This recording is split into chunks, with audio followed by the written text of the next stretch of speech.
Bom dia, boa tarde, pessoal. Tudo bem com vocês?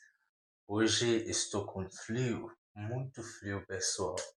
Bem, vamos ver bem rapidinho, pessoal, mas o mais. Tá? Qual é a diferença? Mas é usado principalmente com sentido de porém, tá?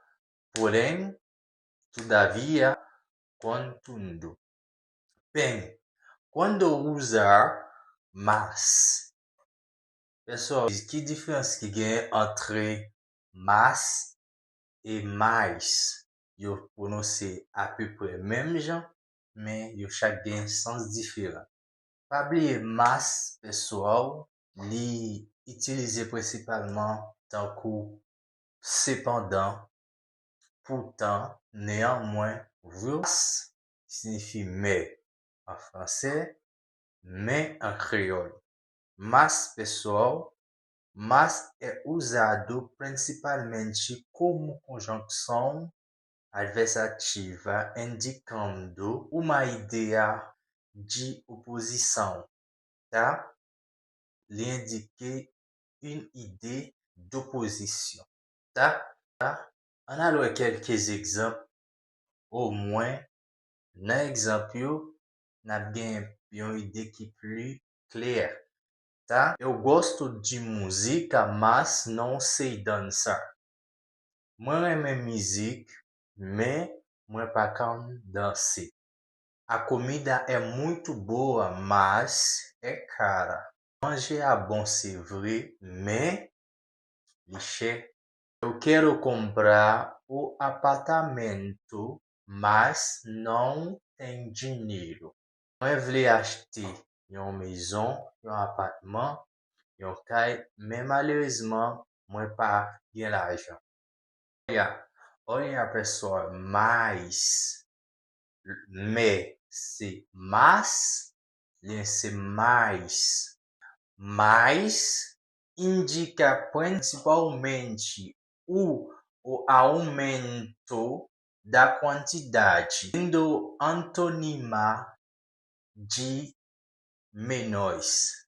Quando usar mais, que ele não capaz de utilizar mais, pessoal? Vamos lá. Transmitir sempre uma nação de maior quantidade com intensidade de excesso.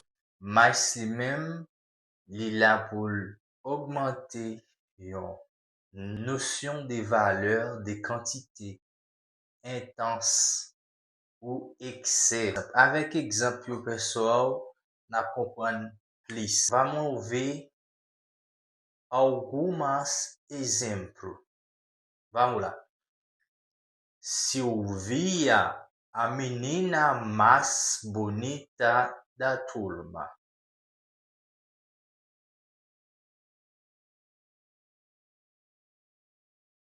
3 mais 3 são 6. Ça va parler de quantité. E um outro exemplo. Isto concede, quero mais água. Moi toujours soif. Moi voulais plus d'eau. Ela tinha mais nota na prova porque estudou mais que eu. Ele fez plus note no exame parce que ele te étudié plus facile. Dernier exemplo. Hoje está mais quente que ontem. Posso ter meu vídeo, sabe? Partager, like. Tchau, até mais.